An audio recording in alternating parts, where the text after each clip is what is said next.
For they that say such things declare plainly that they seek a country.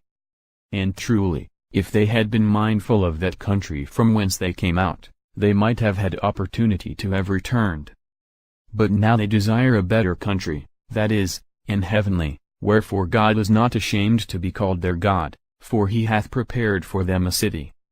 By faith Abraham, when he was tried, offered up Isaac, and he that had received the promises offered up his only begotten son, of whom it was said, that in Isaac shall thy seed be called. Accounting that God was able to raise him up, even from the dead, from whence also he received him in a figure. By faith Isaac blessed Jacob and Esau concerning things to come. By faith Jacob, when he was a-dying, blessed both the sons of Joseph, and worshipped, leaning upon the top of his staff. By faith Joseph, when he died, made mention of the departing of the children of Israel, and gave commandment concerning his bones. By faith Moses, when he was born, was hid 3 months of his parents, because they saw he was a proper child, and they were not afraid of the king's commandment. By faith Moses, when he was come to years, refused to be called the son of Pharaoh's daughter, choosing rather to suffer affliction with the people of God, than to enjoy the pleasures of sin for a season.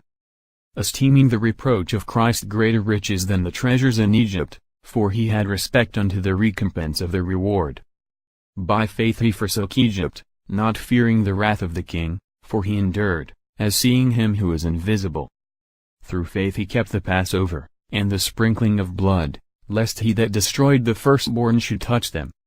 By faith they passed through the Red Sea as by dry land, which the Egyptians assaying to do were drowned.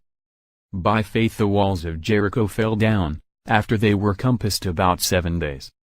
By faith the harlot Rahab perished not with them that believed not, when she had received the spies with peace.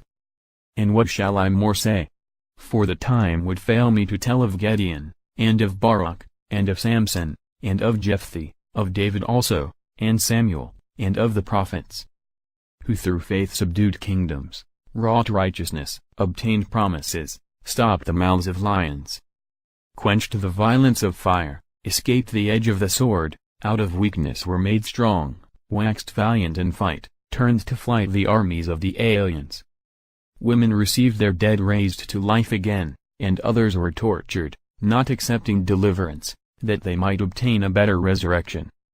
And others had trial of cruel mockings and scourgings, yea, moreover of bonds and imprisonment.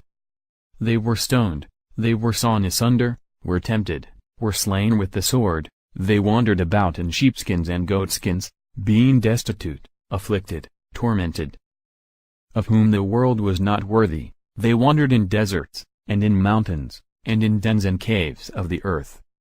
And these all, having obtained a good report through faith, received not the promise, God having provided some better thing for us, that they without us should not be made perfect,